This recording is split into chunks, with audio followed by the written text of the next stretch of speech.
categoria de base.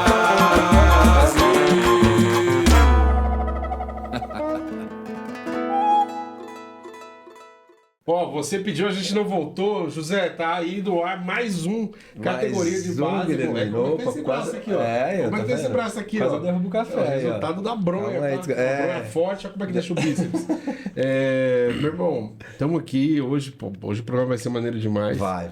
Tem um Convidado especial. E também, nós estamos no meio de uma guerra aí. Enquanto nós estamos gravando esse podcast aqui, tá sobrevoando míssil e festa junina lá pros lados de Irã e Israel, né? É o que eu te falo, né, meu? O nosso coração tropical não aguenta esse tanto de guerra, né, Gui? Não, graças a Deus a gente entende isso, né? O que esses caras querem fazer e tal. É muito forte pra nós. Graças a Allah, Inshallah, Axé e Amém, Shalom, a gente não tem guerra com ninguém. Quando a pessoa arruma a guerra, fala, pô, mano, vai perder nosso carnaval, nossa parada gay, vai perder nossa festa junina.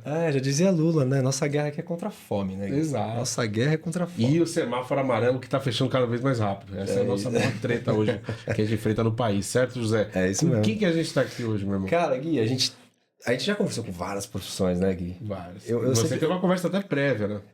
Eu gosto muito de profissão ao ramo artístico, sabe? Eu acho que você também, né? Porque você também né? Então eu acho que toda profissão que vem da linha artística me chama muita atenção. E essa é muito especial, cara, porque acho que tem gente que nem sabe que é uma profissão, né? Que realmente tem uma remuneração, tem gente que vive até disso, né? Sim. Tem gente que não acha que é só festa e bagunça. Então, eu acho que é importante, acho que esse programa a gente vai esclarecer e tirar curiosidades. Muita coisa dessa profissão. Exatamente. Com que nós estamos aqui, José Bonifácio? Drag Queen Leona. Salve, seja bem-vinda. Salve palmas, batam palmas, palmas imaginárias. É isso aí. Clac. Bem-vinda. As palmas das gays, né? Sim. Agora a gente bate palmas sim. Em braille, pô? Isso, para não fazer muito barulho. Mas todo mundo usar as mãozinhas, tá significando que a gente tá batendo papo.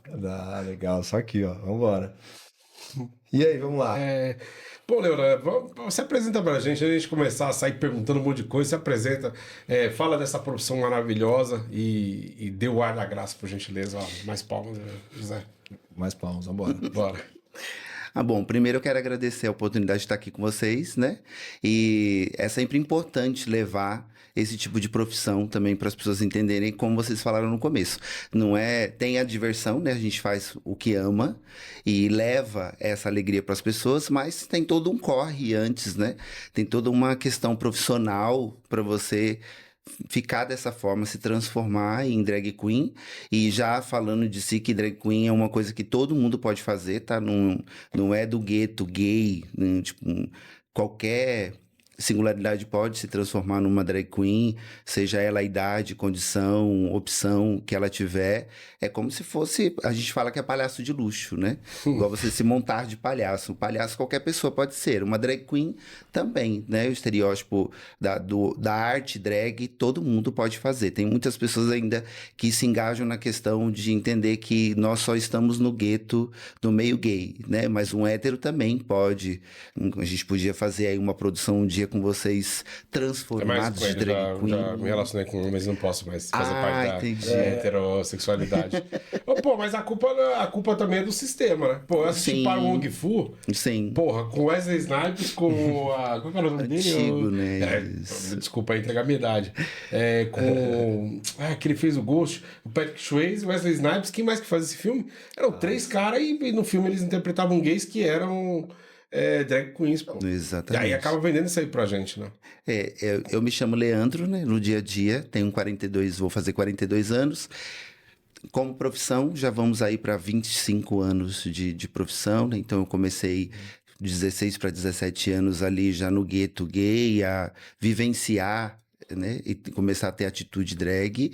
E depois de uns 2, 3 anos comecei a ganhar dinheiro com isso. Então, no nosso meio, somente do tempo que eu vim, em meados de 99, 2000, eram poucas as drags, né, que tinham, e para você conseguir era tudo muito complicado, porque o material não é que nem hoje, né? Hoje você tem tutorial de maquiagem na internet, tem a internet a nosso favor, tem uma quantidade imensa de produtos de maquiagem hoje que você pode escolher a que você se identifica melhor, e antigamente não. Era o que tinha, né? E você tinha que se virar com aquilo, né? Então, Para se formar uma drag queen, na minha época, tinha que ser na raça, porque a amiga não queria te ensinar e muito menos ter mais uma para competir um cachê ali. Então, ajuda você não ia ter, ou você se vira, ou você se vira. Então, eu demorei ali 1 ano e meio, 2 anos para dizer, já dá para alguém pagar um cachê, porque isso vale um trabalho, né? Para poder pôr a cara no cachê e fazer o negócio acontecer. Eu, desde então, só me sustento com isso, né? Me sustentei a minha vida inteira, os meus aluguéis, as produções, tudo foi tirado sempre com o ganho de drag queen, né? Eu trabalho como performance e faço os outros trabalhos como telegrama animado, como hostess, entre outras apresentações também, mas tudo voltado para a arte drag. Então, isso aqui sempre me pagou durante essa vida inteira, né? Então, Pra quem quer começar hoje, eu quero ser uma drag, tá ligado? Tipo assim, pô, dragzinha, guizinho. A Gui Drag, né? Quanto que tá o cachê pra quem tá começando? Eu e o Zé estamos passando Ô, Gui, porque assim, só de maquiagem. blush e tal. Porque só de só que maquiagem é foda, pô. Só de vestuário é um custo alto, assim, elevado, né? Quanto Tem que custa pra se compensar. montar? Vamos pelo básico. Não, Quanto custa pra vamos se entender montar? mais ou menos. agora, bom que a gente está na semana da parada, então muita gente que quer ir na parada montada acaba alugando coisas de profissionais para poder passar esse dia na parada, né? Ou alguma festa nessa semana que tem a parada gay. Então, em média, uns 1.500 para você alugar tudo, né? Entre maquiagem, cabelo, vamos supor, se a pessoa for fazer comigo, ela sai da minha casa pronta, vestida, calçada, completa, já para ir direto pro evento que ela tem que ir, né? Então, eu já alugo tudo que tiver no meu corpo, no meu guarda-roupa, a pessoa ela pode se vestir, né? Ela tem uma referência, ou se ela quer algo diferente, a gente vai num ateliê, faz a estrutura da roupa que a pessoa quer, né? E aí também, então vai ser em torno entre 1.500 por aí, 2.000 para a pessoa ficar bem produzida, luxuosa pro dia a dia dela, né? Caramba, então ela tem que ganhar um Eu tenho que valor dormir alto, né? eu tenho que dormir de drag. Então, pra ela pagar isso aí? Mas digo assim, então a remuneração tem que ser bem assim, o que é uns 2,5, assim, mais ou menos? Quanto que eu ganho pra um show, assim, pra fazer um show, por exemplo? Olha, a gente tem um baixo valor bem grande aqui em São Paulo, no Brasil, né? As casas, pela quantidade de drags que tem fazendo show, os cachês são muito baixos. Então, vamos supor, para mim ter um bom cachê hoje em dia, em média, tem boate aqui que paga de 250 a 300 reais uma apresentação. Então, para mim ir para casa com um cachê bacana, eu tenho que pelo menos fazer de 2 a 3 casas em uma noite só para dizer, ganhei aí quase um salário, né? Para poder ir para casa. Ou se não, como era de costume, hoje em dia tá bem mais fraco isso, mas de costume a gente fazia show quarta, quinta, sexta, sábado e domingo, e o nosso final de semana sempre era segunda ou terça-feira, porque aí final de semana a gente estava trabalhando, né? Aí, se a gente fosse contar pela semana, né, os 4, 5 dias trabalhado, realmente é um bom cachê, né? Então, e o figurino da gente, a gente acaba não usando só uma vez, então você idealiza aquele figurino, paga por ele, mas você leva ele para fazer durante um bom tempo, porque aí cada lugar tem um público diferenciado, você ainda pode levar aquele figurino para outros lugares até ele ficar batido, né? Aí a gente guarda um pouquinho no guarda-roupa, passa uns 6, 7 meses, ninguém lembra mais, a gente retorna ele. E como a drag queen, a gente brinca muito nessa questão de cor de cabelo, cor de maquiagem, cor de figurino, então muitas das vezes tô com esse visual aqui, mas eu passo um tempo, ponho outro tipo de cabelo com outra cor, com o mesmo figurino, tem gente que olha e fala, nossa, figurino novo? Não, é o visual que tá totalmente diferente, com peças que você já tem um costume de usar, né? Entendi. Mas já pagar, igual você falou que hoje em dia tem até que bastante drag queen no mercado, digamos. Sim, né? Automaticamente vai despencando o preço da remuneração. Exatamente. Mas já porque teve um passado que teve uma remuneração maior, assim? Quando você começou? eu acho que a moeda Tá mais fraca, ajudar né? isso, assim, antigamente R$ 100 era muito, né? E aí o dinheiro valorizou, mas o cachê continuou no mesmo valor. Então, como nós éramos em menos quantidade, tinha muito mais boate para se trabalhar nesses lugares, né? Hoje em dia, principalmente depois da pandemia, muitos lugares que fecharam não se reabriram mais, e muitos lugares que abriram são mais voltados pro eletrônico, pra colocação, né? Assim, não tem drag queen mais trabalhando como antigamente as boates tinham as hosts, não fazia show, mas pelo menos estava recepcionando o público da porta, né? Fazendo aquele cartão de visita do lado de fora da boate, recepcionando as pessoas para entrar. Então hoje se perdeu bastante essa questão de ter drag queen envolvido nos guetos, nas boates, nos bares, né? Então, Porque diminuiu também o pessoal de embalada, né, meu? Ou não? Você acha que ainda tem bastante? Porque é um reflexo que eu vejo. Tem muita balada que tá fechando, tá... O Marcelo tá positivamente. O Marcelo, eu vou te falar, é o nosso paixão ali que tá filmando. Baladeiro. Esse aí é baladeiro, velho. É o famoso, vou falar pra você, viu? hoje tem muitas festas, né? Assim, Bundinha de vape, né, que a gente chama, né? Todo mundo dá uma soprada.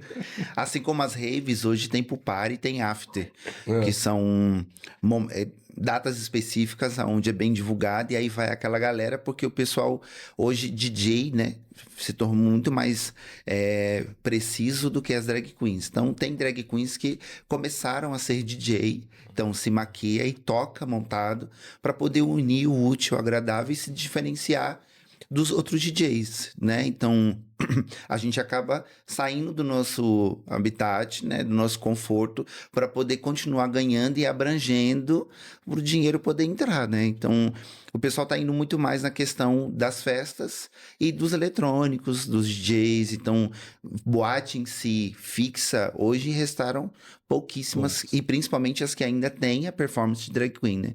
Que é a Túnel, que tem aqui na Bela Vista, tem a Blue Space, que fica na Barra Funda, tem algumas saunas, né? Gays, que a gente também se apresenta, tem um momento lá de show aonde a gente se apresenta também, então sobraram poucos lugares. Caralho, peraí, deixa eu tirar uma dúvida aqui. Como é que é se apresentar numa sala? Porque, mano, é um calor do caralho. Né? Transpirando, Pô, e né? cheio de Verdade. maquiagem. Você nem vai maquiadona mesmo, pau, ou nem... A gente vai do jeito que você tá vendo aqui, tipo, Mano, bem começa a maquiado, bem transpirar. vestido. Mas sim. aí dá uns cinquinhos, Geralmente a gente entra um pouco antes de já entrar pro palco.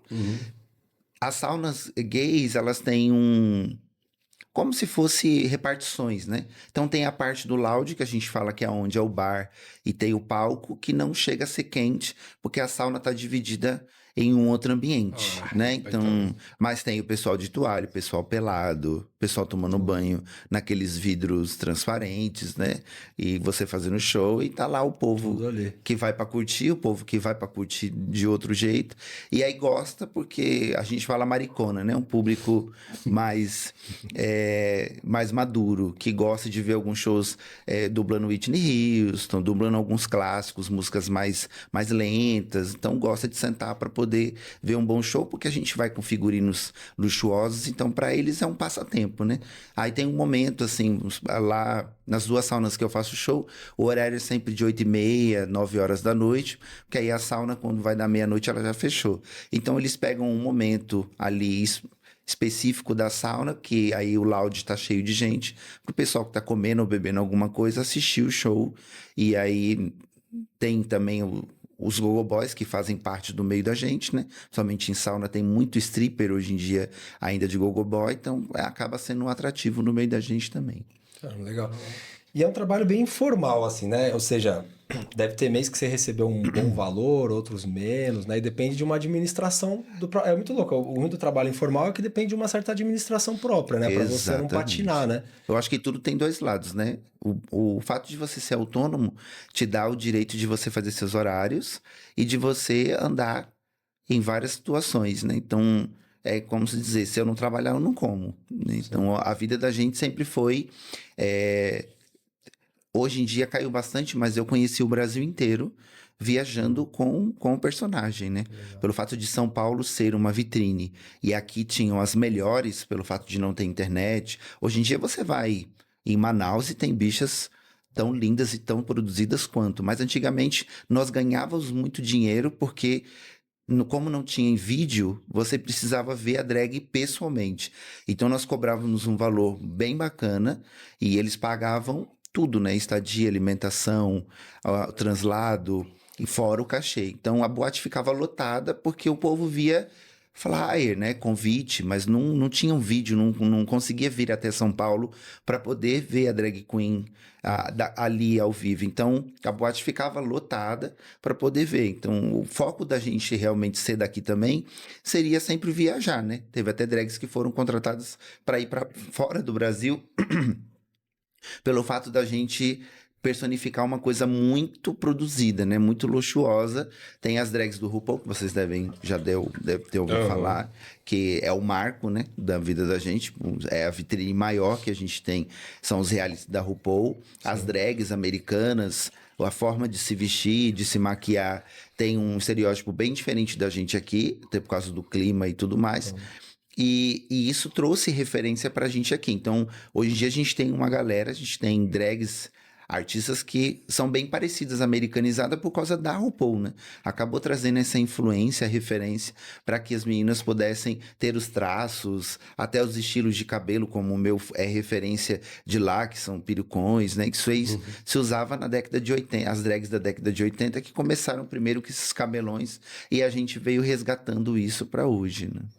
Pô, que da hora, mano. Pô, o Nossa, RuPaul é maneiro. Você não assistiu o RuPaul, né? Não. RuPaul Drag Race? Pô, vou te mandar. É um Fala aí. reality, Nossa, que elas têm que fazer, desde se maquiar, costurar a própria... a prova hoje Olha é só. cada drag de um bicho. Você tem que escolher um animal e a roupa, a maquiagem, o cabelo, o calçado, a performance, tem que tudo simbolizar aquele animal que foi escolhido por você e você não tem direito de escolha. Então, assim, eu queria fazer uma onça, mas me deram um macaco para fazer. Então, desde a roupa, aí tem que ficar tudo muito bonito, tudo harmonioso, e aí vão eliminando as meninas, né, numa batalha de lip sync, que seria a batalha de dublagem e de performance, e aí naquela batalha, a que for mais babadeira, ela ainda fica no reality, né? Tanto que agora nós temos a segunda temporada do RuPaul Drag Race Brasil, que são as meninas daqui, no mesmo nível das meninas de lá, né? E demorou muito pro Brasil conseguir essa chance, porque a RuPaul via o Brasil como se fosse um matagal, né? Como se fosse assim, não vai dar em nada, gente. Drag brasileira, elas não vão conseguir fazer o que a gente faz. E aí foi tão bom a primeira que já colocaram a segunda fazendo o negócio acontecer, né? Não é louca, RuPaul, senão nós vamos lá bater na cara dela. Exatamente, pô. A nossa parada aqui, pô, pelo amor de Deus, cara. Não tem nem A nossa é a comparação. maior do mundo. É lógico, pô. O maior investimento em banheiro químico do mundo é a nossa parada E gay. fora a liberdade, porque lá, pelo que eu sei dos meus amigos que moram lá, o som ele tem que ser reduzido, a parada ela tem que ser rápida. Quando a parada acaba, os policiais tiram todo mundo das vias, né? Aqui não, aqui a parada acaba e as pessoas se dispersam pela Praça Roosevelt, pela República, tem as feirinhas, tem os comes e bebes e a pessoa não... Do Largo do Aroche. Exatamente, a Oliveira de Carvalho. Oliveira de Então o Carvalho. pessoal não se dispersa e vai para casa, né? A parada acaba ali entre 5h30, 6 horas da tarde e o pessoal continua no centro fazendo o negócio. O pessoal vai dispersando. Vai dispersando. E existe Caso uma não união vai ser. entre quem está nessa profissão? É uma união ou existe alguns conflitos? Claro, como todo lugar, deve existir alguns grupos e tal, mas existe uma união, assim? Não existe. Nada, não tem nenhum grupo, nenhum Existe lugar, um zap, respeito, assim, não. Existe um respeito daquela que tá lá e daquela que veio primeiro e da referência, né? Mas a união, vamos supor, de eu ter um grupo com 20 drags e a gente se pôr no trabalho, dividir esse cachê, não tem, é uma comendo a outra. E lutar por direitos, por mais... Isso aí sim, né? Tipo, a gente faz trabalhos com a ONG, com a Associação da Parada, a gente está sempre fazendo as divulgações, ajudando, participando de reuniões. Tem o Esquadrão das Drags, que são 4 drags que trabalham com a questão com a prefeitura sobre a questão de DSTs, elas entregam camisinha, dão palestras sobre os cuidados, né? Então, legal. É um esquadrão que trabalha em pró dessa situação. Então, a drag acaba, além de já chamar a atenção, pedir para ser chamada a atenção na questão da saúde, dos cuidados, né? Principalmente em épocas como essa que a gente chega, porque aí as pessoas estão fervorosas, né? E elas dão aquele aquele pare, presta atenção, peraí. Aviãozinho de prep, né? Antes de começar o fervinho, presta atenção se tem camisinha, se você tá se cuidando, né? Isso aí é importante. Mas assim, união não tem não. União Existe o respeito, mas Uma não atravessa a quem outra, pegou, mas não tem pegou, né? A gente tá aqui pra morder. Bobeou, a gente mordeu na frente. Teve gente que ficou rica, assim, fazendo... Assim, rica, não rica, mas, pô, foi bem remunerada porque foi uma das primeiras, algo do tipo? Olha, a você mete gente... mochila. Não vamos falar rica, né? Mas igual eu, ganhei muito dinheiro, mas ao mesmo tempo que ganhei, vou ficar jovem a vida toda, você não pensa em guardar para comprar alguma coisa. Então, assim, fazendo cachê, o próximo final de semana eu tenho mais, então vamos gastando, né? A Jimmy, o de César, que vocês devem já ter conhecido também, ele falava que a gente tem um miojo no armário, mas o modelo impecável, né? Você vê a bicha linda... mas com fome, porque ela tira todo o dinheiro. A gente tinha essa questão, parecia uma competição natural já, né? Um show com 4, 5 drags no mesmo palco. Então, uma tinha que estar melhor que a outra, né? Ninguém ia deitar pra ninguém. Então, tipo assim, a fulana, que é mais velha que eu, vai estar lá babadeira. Eu tenho que estar no mesmo nível. Então, tudo que você tinha de dinheiro, ou amigo, empréstimo... tinha que descer e o cachê, né? Tipo, não paga nem a primeira... o strass que você vai pôr. Mas você tem que mostrar que tá impecável ali para ser chamado outras vezes. E principalmente para fazer a cena, né? Porque na cena drag, não é você aparecer, é você permanecer. Né? Igual eu, que tô há mais de 20 anos no mercado e... se você não é visto, você não é lembrado. Então, se eu sumir durante alguns meses, ela parou de se produzir, ela não vai aparecer mais. Ou outra vem e te engole, né? Então, o babado não é você chegar, é você ficar. E ficar tão bom quanto, né? Porque a gente tem que ficar se reinventando o tempo todo. Na época da pandemia, pra gente foi uma das piores, porque todas as boates fecharam. Eu também trabalho como maquiador, mas...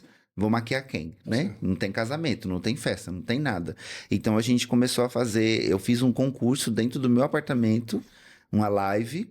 Então a gente fazia muita live para arrecadar dinheiro, para conseguir pagar o aluguel, para ter comida. As ONGs distribuíam a cesta pra gente. Então a gente começou a tirar a cama, tira tudo. Começamos a fazer um cenário, câmera de celular... põe umas luzinhas que a gente já tinha em casa, e aí eu montei um Batalha de Drags, que parece um reality, só que de momento rápido, e a gente fez algumas eliminatórias, e o povo, a gente achou que não ia dar nada, e o povo aderiu, conseguimos um cachê, um prêmio patrocinado, conseguimos faixa patrocinada, coroa patrocinado, então pra gente foi muito legal, porque na expressão que a gente estava negativo, né, de saber como que a gente ia sobreviver, e as boates nessa hora tipo assim, a gente podia te ajudar, mas se não tem público na boate, vou tirar um cachê para te pagar adiantado, como? Né? Então a gente se viu realmente desaguado, assim, né? Porque esse é o ruim de você ser autônomo, principalmente nessa hora, porque não ia ter ninguém, a não ser a família ou os amigos, que iam poder remunerar o que você estava fazendo preso dentro de casa. Então a live pra gente, as rifas também foram um meio da gente continuar mostrando a arte em vídeo e o povo em casa assistindo e vendo que a gente não estava deixando o negócio morrer, né? Aí sim teve uma união, porque uma foi engajando com a outra, vou fazer live também em casa. Aí uma chamava aqui, na outra semana a outra chamava ali. E aí os piques, os cachês foram bacana, porque via que uma acabava aderindo a chamar a outra para se ajudar, né? Então, se o povo não doava comida, doava dinheiro, doava propostas, patrocínios para a gente poder falar das pessoas. Então, isso na pandemia para a gente foi muito... foi uma idealização muito do nada e, de repente, saltou para uma coisa muito boa, né? Como é que você vê, tipo, no futuro... porque não tem, né? Aposentadoria não tem nada. Não tem. Não dá um medo, não, meu? Tipo assim, porra, como é que vai ser daqui... beleza, tá 20 anos no rolê, mas e daqui a 20, assim? Como que você não bate uma ansiedade? Como é que é a saúde mental da galera, assim, referente a isso? Olha, hoje em dia eu não vivo mais da Leona como antes, né? Mas tem profissionais que estão no mercado mais tempo que eu, que chegou primeiro, e continuam fazendo isso. E também fazem que nem eu, não pagam seu INSS, né? Não pagam nada, né? Só vão fazendo, vivendo. Algumas, como a Silvete, como a Jimmy, como a Antara Gold, como a Nani People, tiveram meios de conseguir seu apartamento, de conseguir pagar, de comprar, de ter condições, né? E pensou nisso. Eu realmente nunca tive essa educação e acabei sempre, como até hoje, vivo de aluguel e eu vou acreditando assim, vamos fazendo. Então, hoje eu trabalho com outra coisa além da Leone. Então, me dá um sustento de sossego, de tranquilidade, para eu não ter que ficar mais correndo atrás de datas como eu fazia há 3 anos atrás, por exemplo, né? Então, para mim é mais tranquilo. Mas eu sempre penso assim. É como se fosse um pensamento, acho que meio até medíocre, né? Eu vou morrer, vou deixar tudo aí. Então, vou comprar casa para quê? Sou gay, não tenho família. Minha família é completamente distante de mim. Ninguém vai ficar com o que eu comprar, por exemplo, né? Tipo, eu vou dar para quem? Vou passar para quem? Porque não tenho mais essa proximidade. Eu tenho meu esposo hoje, né? Amanhã a gente não sabe se a gente tá junto ou quem vai primeiro. Então, eu sempre penso assim, se eu for comprar ou fazer alguma coisa, vou deixar para quem? Vou comprar só para dizer, olha, comprei uma casa. Olha, eu comprei paguei uma aposentadoria, né, para poder receber a aposentadoria. Acho que a pandemia também fez a gente mostrar isso, que se a gente tivesse um caixa, tivesse um capital, na hora da necessidade não precisaria estar fazendo no corre, né? Me montar, eu sei que eu vou ficar vovozinho e vou continuar me montando, né? Porque é uma coisa que salvou a minha vida toda e eu amo fazer isso que eu faço. Então, hoje não faço com tanta frequência, mas chega uma hora que você não faço muito, sinto saudade, quero sair, quero me maquiar, quero fazer. A gente volta podre, acabado, doido para arrancar tudo, mas o fazer, né? Você tá frente no espelho, você separar uma produção, você ver um cabelo, você começar a se maquiar, auto se maquiar, e você idealizar o rosto que você quer fazer, e a sensação de você entender que quando vai chegar nos lugares as pessoas vão querer tirar foto, vão estar sempre elogiando, vão ver algo bem feito, bonito, vai trazer uma alegria para a pessoa, né? Como se fosse revigorar a autoestima tanto da pessoa quanto principalmente voltar para casa com o coração quentinho, né? De falar, eu voltei preenchido com os elogios, com o carinho, com o acolhimento das pessoas. Mas até hoje eu não sinto frio na barriga não, mas eu penso, vamos indo.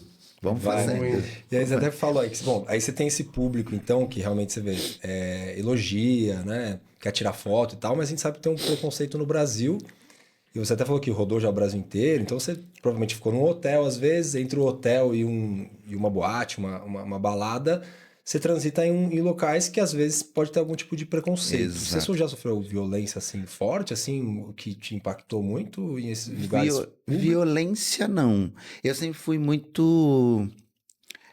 Como é que se diz? Eu sempre fui muito quieto, né? Para transitar para os lugares. Então, eu sempre peguei metrô maquiado ou metrô produzido.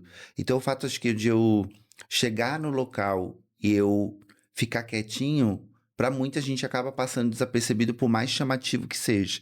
Então, nunca fui uma pessoa espalhafatosa, que fala alto nos lugares, ou que fica gesticulando, fazendo com que parecesse que eu estou querendo que as pessoas me olhem ou prestem atenção. Até porque, se você sai na rua assim, você não precisa pedir atenção de ninguém, né? Mas se você, acho que, dá a educação, se você demonstra a educação em primeiro lugar, por mais que a pessoa possa ser agressor, ela acaba sendo já quebrada pelo fato de você não potencializar aquilo, né? Então, eu já sofri preconceitos na questão de olhares, né? Principalmente de casais de senhores. Então, você está no interior de Minas, interior de São Paulo, cidadezinhas pequenas, e aí você está no hotel e do hotel você vai até a boate. Então, mesmo que seja tarde da noite, você acaba encontrando alguém no mesmo hotel. Então, os olhares de susto, de fazer a expressão da cruz, tipo, né? Crê em Deus Pai, de cruz credo, o demônio, né? O que é isso? Um homem vestido de mulher. Então, parte mais... Eu sempre penso que parte mais de mim, assim, né? Eu olho, aquilo não me atinge porque não vai me fazer diferença nenhuma. Incomodar, a gente se incomoda porque não deveria incomodar as pessoas. Simples fato de você existir ou de estar produzido, né? Não deveria incomodar ninguém, mas as pessoas se incomodam. Mas eu não tenho nenhum relato, graças até hoje, para dizer para vocês, olha, eu passei por uma situação terrível, ou apanhei, ou estava sozinho e aconteceu algo assim. Eu já fiz coisas em shopping center, lotado. Hoje em dia tá tudo muito mais aberto, né? Então vai ser muito mais difícil. Eu acho que uma trans ou uma travesti vai passar muito mais a questão de agressão visual, de abuso, do que uma drag queen, né? Por mais que ainda as pessoas achem que drag queen e travesti é a mesma coisa, não é, né? A travesti, a transexual, ela é mulher 24 horas ali, né? As vestimentas, a vida, o ir e vir é de mulher. A gente não, a gente vai lá, faz a nossa arte, independente de quantas horas fica, chega em casa, tira tudo. Eu sou um homossexual normal, um homem cis, tipo, tranquilo, né? Mas para as pessoas isso ainda, por mais que a gente tenha informação na internet, na televisão, ainda assim, para algumas pessoas é meio deturbado esse tipo de informação, né? Mas conheço amigas que já passaram bons perrengues dentro de ônibus de viagem. Mas dentro da família já teve alguma parada assim? Tipo assim, que você falou, pô, não tem ninguém pra deixar as coisas da família, meio que tá escanteado. A minha família é mais pelo fato da minha religião, né? Qual que é a sua Eu religião? sou umbandista, sou sacerdote de Umbanda. Então, Tá aqui, ó. A minha tá aqui. pois é. A minha tá em casa, viu? Sei, tá mais esperto que eu. E aí, o ser gay, né? Eu me assumir na minha família foi super tranquilo. Minha mãe e meu pai foram os únicos que ficaram mais asco com a situação, mas é como eu sempre falei na minha família, eu não pedi permissão, só estou informando quem eu sou dali pra frente, né? E se tiver comigo, maravilhoso, se não tiver, maravilhoso.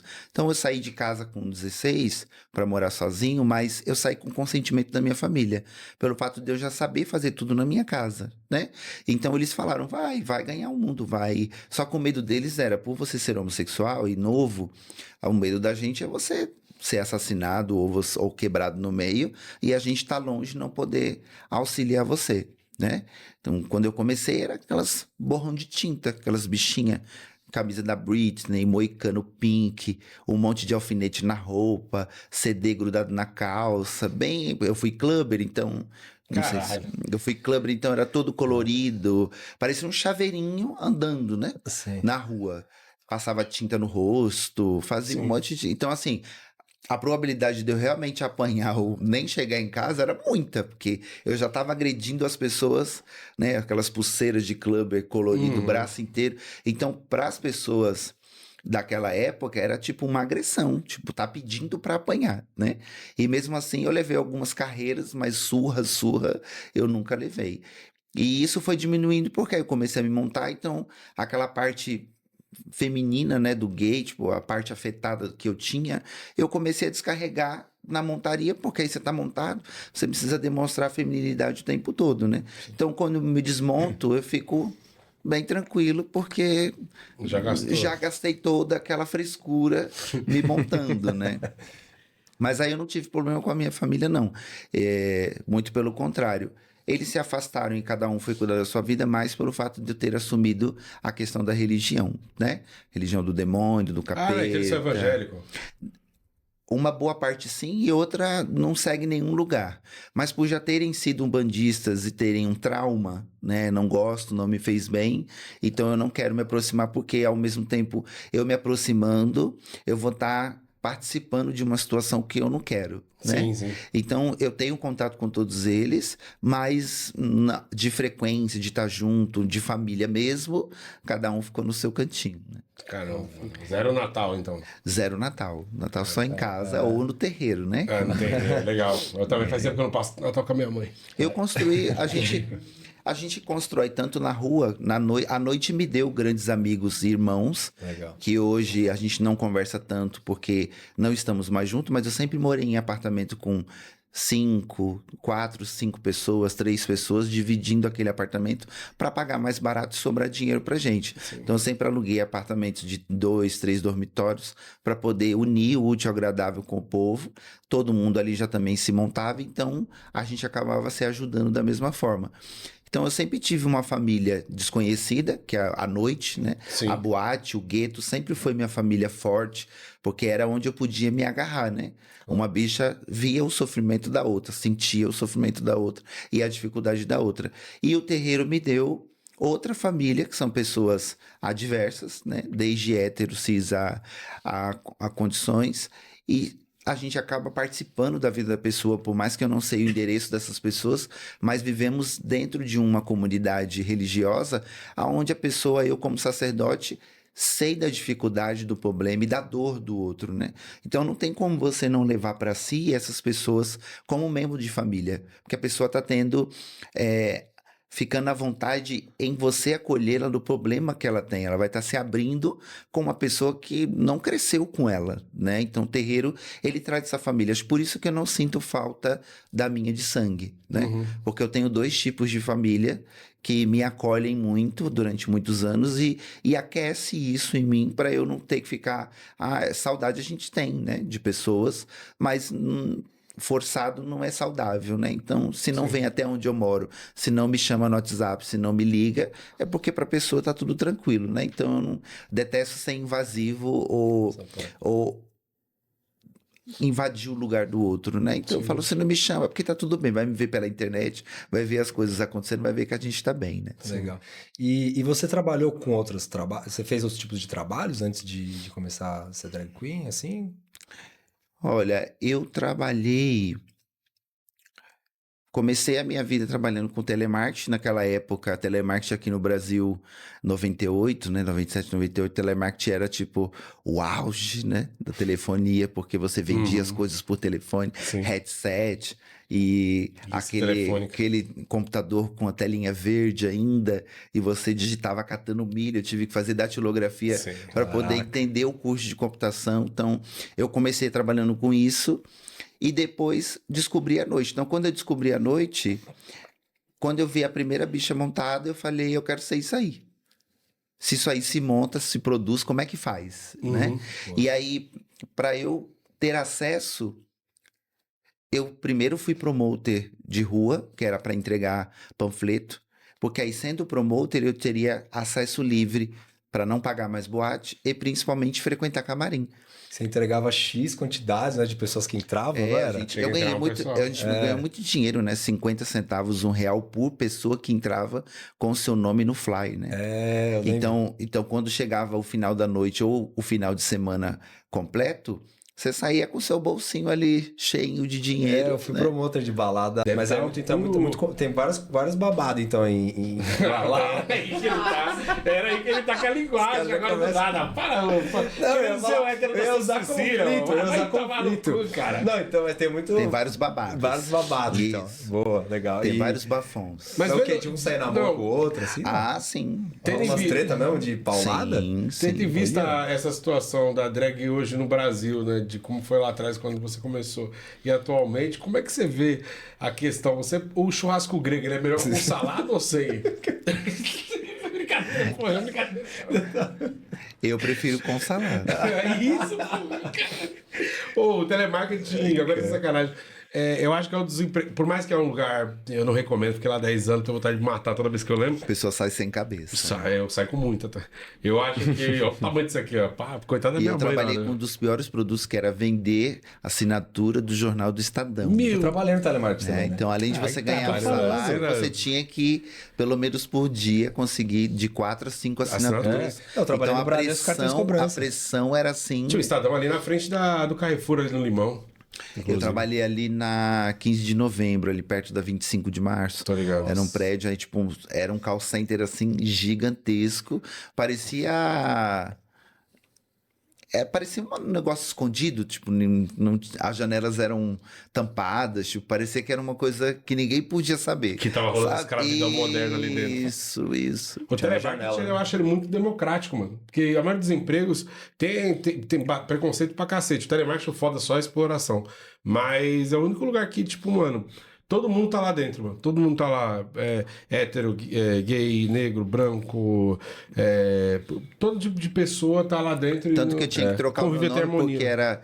Eu fazia a ligação, oi senhora, aí eu, ai não, é um rapaz que tá aqui, mas aí você não podia corrigir, né? Então eu falava, oi, é quem fala? Aí os meninos que estavam do meu lado sempre riam, porque eu falava um nome diferente, tipo assim, aqui é a Sandra, ai, boa tarde, aqui é a Jussara. E aí os meninos falavam, por que você muda o nome? Porque a pessoa já me chama de mulher, tipo assim, oi querida, bom dia, como é seu nome, meu amor? Aí eu, é Sandra. Que eu falava Leandro, tipo, você é um homem, que voz de mulher. Aí já distorcia a situação, eu falava, então, vamos colocar um personagem logo. Sim. Pelo fato da pessoa, né, quando você fala com alguém que você não tem a imagem, você cria a imagem que você acha que deve, né? Sim. Você pode estar pelado, a pessoa vai achar que você está super vestida, Ali, ou né, fala que está vestida, a pessoa acha que você está pelado, né? Ela não tem como comprovar isso. Aí depois veio a monitoria, mano. Eu lembro que tinha monitoria e era foda, porque. Puta, a gente metia muito gato na linha, falava, não, a telefônica vai chegar aí, o speed na sua casa. E não podia derrubar a ligação. Não podia, tinha que tentar vender Tinha até o final. ouvidoria, e Nossa. aí eles chamavam você porque você xingou, porque você fez isso, fez aquilo. Ouvidoria, vou te falar, é a maior sacanagem que já evitaram, porque são pessoas que trabalhavam com a gente lado a lado, irmãos de batalha na linha, se venderam pro sistema, bando de vagabundo, e agora eles sabem tudo que a gente mentia na linha, eles usam contra a gente, cara. Isso que me chateava na operação. Cara. Foram corrompidos, né? Foram Corrompidos, lógico, porque tava com a gente até ontem, porra, roubando, misturando a marmita dos outros. Eu trabalhei 3 dias no Mac, mas não sustentei, não. No terceiro dia, o gerente foi falar alguma coisa comigo e aí eu larguei a fritadeira e falei, frita aí. Onde você tá indo? Eu, pra minha casa. Nossa, alguém ficou sem o combo naquele Tenho dia. 14 anos, sou obrigado a não obedecer ninguém. 14, gritando. pô, então desde cedo... Eu tenho 14. Gui, Foi com 14. Eu comecei a faculdade de publicidade. E aí, mano, querendo ganhar minha grana, né? Comecinho ali, precisando... Mas aí tava lá, estágio, né? De publicidade e propaganda lá na Nube, acho que era a Nube. Aí fui, né? Cheguei lá, era telemarketing, mano.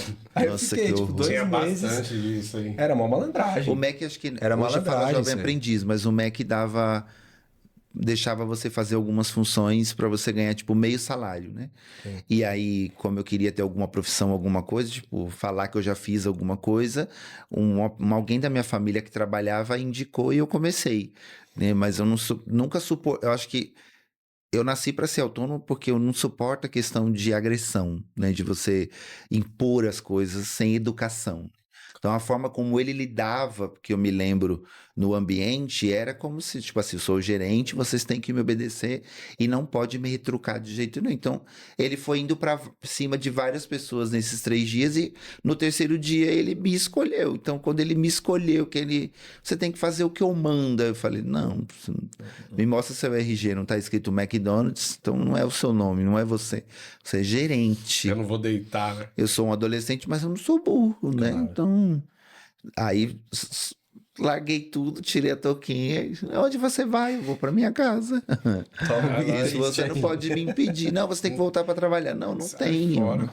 Tá escrito em lugar nenhum. Aí já não voltei mais. Mas é muito louco, porque eu acho que quando você diz que não gosta de ser autônoma por conta dessa questão, é muito louco, porque a maioria das empresas é isso, né? Hoje o que descaracteriza muito CLT é a pessoa achar que é filho do dono e vai pra cima mesmo do funcionário, desrespeita. Acho que por isso que muita gente parte para esse tipo de trabalho, não só da drag, como Uber, Eu como tinha qualquer visto outra uma coisa, né? pesquisa, acho que tem uns 4 meses atrás, que o Brasil é um dos que tá ficando no ranking na questão das pessoas serem empresárias, né? Delas montarem seu próprio negócio, seja alimentício, seja de produção. de você aprender uma coisa num local e você começar devagarzinho fazendo o seu, né? Eu lembro muito, eu trabalhei vendendo bolo e café com leite na porta do metrô. E hoje o terreiro onde a gente tem é na porta do metrô Guilhermina. Então, ainda existem as pessoas que ainda fazem isso antes do metrô abrir, que vão com a sua mesinha no cavalete, coloca o café, coloca o pão, o bolo e continua ganhando seu dinheiro, né? E dá um dinheiro legal.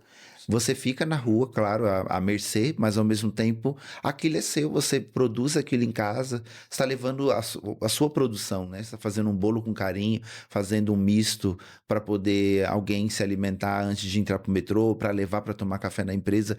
Então você também está levando ali a sua energia, está levando o seu gosto para a pessoa, né? E você acaba pegando clientes que vão passar naquele local todos os dias. A pessoa gostou, ela vai comprar na sua mão todo dia, né? Ela vai, né? Eu fiquei uns 8 meses trabalhando com isso na minha época mais novo, porque a minha família era assim, você quer gastar... Eu sempre fui viciado em fliperama, né? Tanto que o Leona é do The King of Fighters. A Leona foi lançada em 96, aí quando eu me maquiaram a primeira vez no ano 2000, falou, mas você precisa de um nome para ser chamado. Não veio outro, esse foi na certa, assim, tipo, pode ser Leona? Você acha legal? Acho, porque eu sempre fui viciado nessa máquina. Então, quando eu me montei, né, é até difícil falar um gay drag queen viciado em videogame e máquina de fliperama. Nada, lógico. Procure Júnior Chicó. Meu, vagabundo viciado em The King of Fighters também. Nossa, mas nem sabia, vou ter que falar pro Chico. Faz um duelo. Vamos marcar Pode essa marcar aí, rixa né? Bora aí. aqui. Você vai tomar um carro? Não sei. Aí é. Porque você colocou o nome de Leona, então deve ser braba também na porra do jogo. Eu sei tomar cacete, jogar Eu não chego a ser viciado, né? Apelão, mas gosto do jogo. E aí minha família sempre ensinou assim, olha, você quer gastar dinheiro com as suas coisas? Vai trabalhar de qualquer coisa, né? Então, com 7 até os 9, eu já limpava a casa das vizinhas.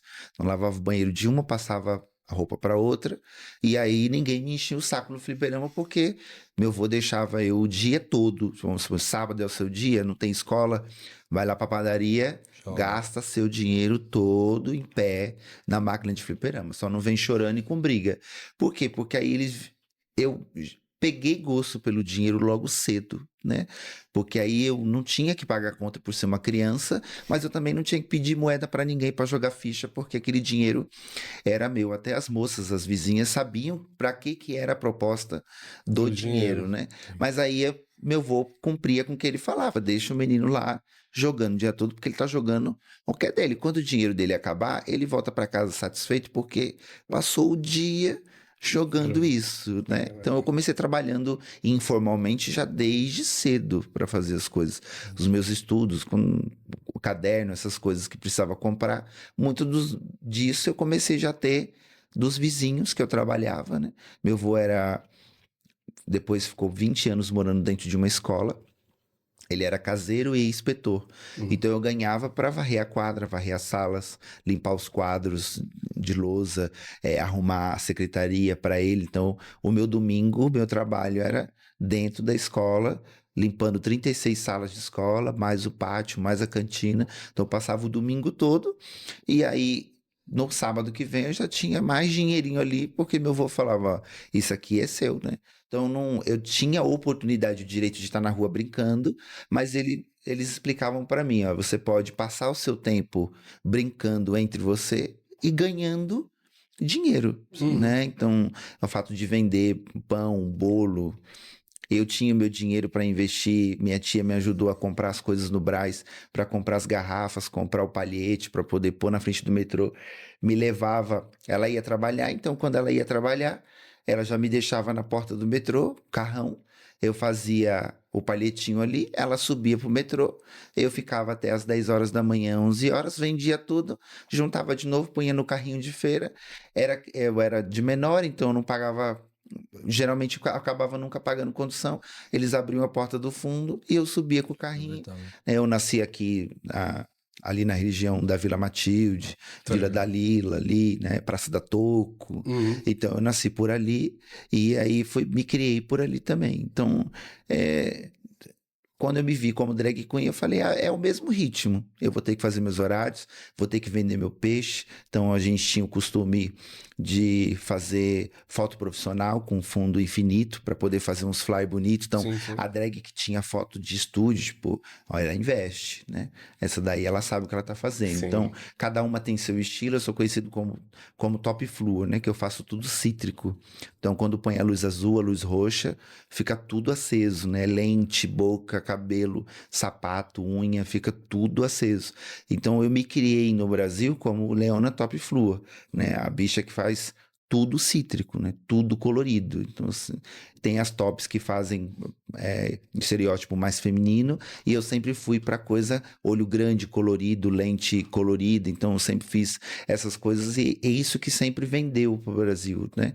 Ter um perfil que outra não consegue chegar perto, né? Então, Entendi. Tem um diferencial ali exato. Legal. Uma coisa que você falou bastante, Lana, foi desde jovem você foi trabalhando como autônomo e tudo, Uhum. né? Então, que é o que acontece, acho que na realidade de muitos trabalhadores brasileiros. Sim, A gente família tá vivendo, pobre, né? a gente está vivendo hoje o trabalho em si no Brasil, ele foi indo mais para a informalidade, né? A gente conversa aqui já conversamos com várias categorias, e realmente o trabalho, muita gente é contra a CLT hoje, o trabalhador. É claro que a mídia ajudou um pouco, ou também até porque ela já está defasada, né? Então, o que a gente tenta enxergar é que, assim, tem os benefícios da CLT, ela está defasada, né? O trabalhador que vai para a informalidade, que está na informalidade, ele também precisava de alguns benefícios, né? Porque existe, por mais que eu faça o meu horário e tal, mas no fundo, às vezes, o próprio trabalhador, ele acaba seguindo o próprio horário, né? Aliás, seguindo um horário regrado, né? Porque Sim, ele é obrigado a atender sim, aquele público, né? E se ele não tá ali, ele não ganha. Então, o que a gente precisa buscar como trabalhador é como conseguir que a informalidade deixe de ser menos informal, né? Para que essa CLT seja algo novo, Sim. né? Porque senão, se todo mundo for para informalidade, ninguém vai se aposentar, né? Até um questionamento, porque assim, Sim. se todo mundo parar de pagar, porque hoje por exemplo, hoje já está metade da força de trabalho brasileira está na informalidade, por exemplo. Então, ou seja, isso vai impactar lá na frente na aposentadoria de todo mundo. Exato. Né? Então vai chegar um momento, e o que eles vão fazendo? É igual rato e o queijo, né? Você tá chegando perto da aposentadoria, os caras vão jogar 2 anos para frente. Você tá chegando, os caras, quando vê, 80 anos. Então, ou seja, ninguém vai se aposentar, né? Todo mundo vai ter que trabalhar até 80. Então, o que a gente precisava mesmo como estrutura social brasileira é buscar como a gente fica na informalidade. Porque você vê, uma drag queen é um trabalho realmente que é difícil ser CLT, não deve ter nenhuma ser CLT, né? Antigamente, até para você ter uma remuneração bacana, você tinha que ter o CRT, né? Você tinha que fazer o curso de teatro, fazer todo um trâmite para poder ter uma carteirinha, porque dependendo das cidades que você ia, ou vamos supor, tem a prefeitura, ela contrata drags de fora para poder vir para a parada tal. Se você não tivesse essa carteirinha, você era cancelado, né? Você tinha que ter esse cadastro uma certa nessa exigência. instituição para poder ser garantida como artista para ir para aquela cidade poder trabalhar. Então, eu perdi na época vários trabalhos legais que eu poderia ter ganhado um bom cachê, porque eu não tinha essa diacha dessa carteirinha, né? Olha só. E tinha que pagar um valor, fazer um curso, tinha toda uma aprovação para você conseguir garantir essa carteirinha de artista, de ator, né? Senão você não conseguia ter a remuneração. Porque assim, por exemplo, o trabalho quando vira autônomo, ou quando ele é de natureza autônomo, é muito difícil que a pessoa crie uma regra e fique pagando mesmo o INSS. A gente tem vários trabalhadores que estão com esse problema. Sim. Né? Pô, o salário ali, o cara fala, não vou pagar esses R$50 a mais por mês e tal. Talvez tivesse que ser exigido de quem está contratando que pagasse aquele INSS. Né? Então, ou seja, no pagamento tem que fazer alguma espécie de guia já para ser pago. Né? Sim. Porque passam-se os anos e aí ninguém vai pagando INSS. Eu ainda fiz o cadastro do MEI durante alguns anos e fui pagando as parcelas. E depois você vai esquecendo. Esquece, né? Você usa o dinheiro para outra não coisa. Não sobrou do MEI desse mês. Talvez Sim, se fosse uma coisa que já debitasse automático de algum lugar, mas no meu caso não tinha. Tipo, você tinha que lembrar a data e pagar ali aquela porcentagem. E aí a gente se engaja com outra coisa, vê uma bota e fala, o valorzinho do descalçado vai ter que ir com o dinheirinho do mês que eu tinha que pagar esse mês. Sim. Aí se você esquece uma vez, você borla 2, 3 e não paga mais, né? Claro. Meus avós sempre bateram muito nessa tecla, tipo, você precisa pagar seu INSS, você precisa pagar alguma coisa para poder, quando tiver mais velho, se aposentar, né? E aí eu falo, vó, talvez eu nem chegue na idade da senhora, que passe a aposentar com 60, com 70. Eu já fui me embora e... Porque a gente vê, que até para uma pessoa ter aposentadoria é uma dor de cabeça fora do comum, né? Sim. A pessoa, tipo, pra você ter noção, a gente faz atendimento lá no terreiro e tem vários velhinhos que ficam, queria que desse uma força aí, né, no astral para minha aposentadoria sair, porque tá amarrado, tá preso, eu preciso desse dinheiro, não tenho mais condições de estar trabalhando e já que eu consigo me aposentar, e a gente vê como que é pedante, né, o senhor, a senhora conseguir o que é direito dela, né? Nem preto velho, né? Tá conseguindo hoje retirar, né? A aposentadoria. Não tira de jeito nenhum, né? Tá amarrado. E essa relação com o terreiro, assim, das pessoas sabem que você sabem, tem esse eu sempre trabalho? faço oratória nos dias que eu vou dar aula ou passar alguma coisa de função do terreiro e dou o meu exemplo de uma pessoa que o terreiro ele não tá ali para te dar condições, né? Ele não tá ali para você enriquecer, ele não tá ali para você ter o axé e ficar uma pessoa rica, né? Transbordar de dinheiro. Religião não tem nada a ver com a questão material financeira. Então eu sempre falo para eles do meu exemplo, eu falo, olha, eu sou um sacerdote e nem por isso eu tenho um carro do ano, nem por isso eu tenho casa própria, eu ando a pé, eu morava aqui na República, no centro, e o terreiro sempre foi lá na Guilhermina. Então a gente fazia o trajeto de metrô, de Uber, todo dia, né? Quando saía 2, 3 horas da manhã do terreiro, não podia vir de condução, tinha que pagar um Uber para chegar em casa. E sempre trabalhei... Sempre trabalhei... Toma essa água aí, pô. Tá de boa, não tem... A não ser que tá descendo, né? Será que tem tóxico aqui? Não. Marceleza. Olha o gatilho. Marcelo colocando. Marcelo é complicado essa água aí, bicho. E aí, para as pessoas entenderem que o religioso em si, ele tem condições financeiras quando a casa ou quando o trabalho dele religioso é cobrado, né? Então, você vai fazer um feitiço, 1.000, 2.000, 5.000, aí você pega aí 5.000 de 10 pessoas, você já tem uma boa quantia. Porque o resultado não é garantido do feitiço, né? Então, mas a pessoa tem que se garantir e pagar. Sim. Então, ela vai ter que pagar para o trabalho poder ser feito. A garantia de você alcançar aquela graça com o feitiço aí é uma questão do astral, né? Então, você deixa isso. E a nossa casa, ela é uma casa de caridade. Então, tudo que nós fazemos é feito sob produto. Então, vamos supor, eu tenho que fazer um feitiço para você, ou uma limpeza, uma situação, eu vou falar, me traz tal material, a gente vai lá e faz. A contribuição da pessoa por ajuda, por caridade, aí é uma questão que ela quer doar, né? Uhum. Eu queria pagar o seu trabalho. Quanto é? Quanto seu coração achar que deve. Se você achar que é 5.000, muito obrigado. Se você achar que é 20 reais, é 20 reais, né? O importante é essa troca que a gente tem na religião. Sim. Então, quando às vezes me questionam assim, mas fulano de tal já tem o 3º carro. Pai de santo não sei de onde tem uma casa própria, tem um terreiro de 5 andares. Por quê? Porque a doutrina dele é tudo que ele faz para o outro tem dinheiro. Sim. Então ele vai doar o tempo dele, ele vai doar a energia dele, a experiência e o ensinamento que ele recebeu, ele tem direito de cobrar, claro, né? Então é por isso que ele tem condições de casa própria. Exu não dá nada para ninguém, né? Caboclo, preto velho não chega lá e pode ir lá na sua garagem que o carro tá lá. Isso não é milagre. Eu falo que a gente não trabalha igual Harry Potter, né? A gente trabalha na lida. Então eu sempre dou meu exemplo para as pessoas entenderem assim, nós estamos numa religião hoje, estamos trabalhando no que for com o pé no chão. A gente tem que entender que as condições de trabalho e caminho dependem de nós, né? A espiritualidade ela vai abrir caminho e ela vai te posicionar ali, andar e ir buscar, aí já tem que ser com você, né? Senão realmente eu estaria com muito dinheiro, com tudo tranquilo. Por quê? Porque tudo que eu ia fazer, né? Mas a direção da minha casa, os guias não deixaram que fosse uma casa de fornecimento financeiro, né? Eles querem que a caridade, ainda mais por ser umbanda, a caridade ela seja exercida principalmente no atendimento, tanto para quem é filho da casa, quanto principalmente para quem vai lá buscar algum axé ou alguma resposta, né? Como qualquer líder religioso teria que ser, né? Teria. Começou como assim, uma pessoa né? comum. Isso começou começou assim. assim. Prosperidade. Hoje está praticamente virando mais uma empresa informal, né? Porque A pessoa não vive para o axé, mas ela vive do axé. Por quê? Porque, igual eu jogo oráculos, né? Que são os jogos de carta, búzios. Então, isso aí tem que ser pago. Então, aí esse dinheiro, ele é meu. Então, eu posso dizer que é mais um trabalho autônomo, porque enquanto mais eu me divulgo, enquanto mais eu marco jogos, aquele dinheiro vem entrando. Né? Então, é como se fosse um cachê de show, Claro. só que eu não preciso fazer todo esse trâmite. Então, o autônomo, o informal, ele vai arrumando várias coisinhas aonde ele sabe fazer para ir tirando o dinheiro dele, né? Na pandemia eu trabalhei vendendo guia. Então fiz o Instagram, comecei a pegar o material que eu tinha parado em casa e comecei a fazer guia e fui postando. E as pessoas foram comprando. Então eu só ia e enviava tanto guias de orixá quanto guias de entidades.